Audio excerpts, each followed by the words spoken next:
I call the member for Ipswich. Thank you, Mr Speaker. Late last year, I had the pleasure of representing the Premier in Stanthorpe to celebrate the Labor Party's long historical connection to the Granite Belt and to celebrate the Honourable Paul Hilton, State Member for Carnarvon, who represented Carnarvon from 1935 to 1963.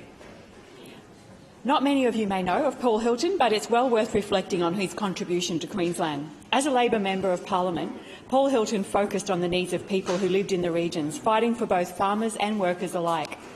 Paul Hilton's maiden speech in 1935 showed him to be a political visionary who looked towards the future needs of his electorate and the whole of Queensland. He highlighted the need for urgent investment in road infrastructure in Queensland's western regions and outback, and he encouraged the state government to invest in medical research to help find a cure for influenza, a devastating illness at the time.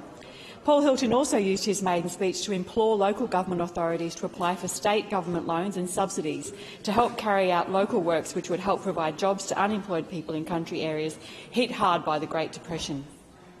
He talked about advancing the spirit of cooperation between primary producers and wage earners in country areas and fully believed that Labor policy serves both the men on the land as well as the wage earner.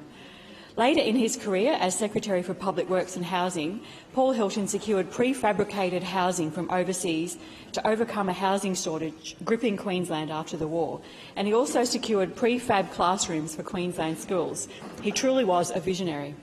These actions were enormously beneficial to a growing state coping with the baby boom after World War II.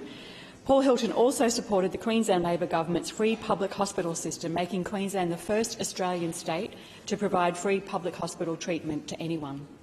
In Stanthorpe, I was delighted to listen to Paul Hilton's son, Paul Hilton Jr., who was in his 90s. He spoke very eruditely and warmly of his mother Esther, who worked tirelessly to support her husband in his campaigns and service in the electorate.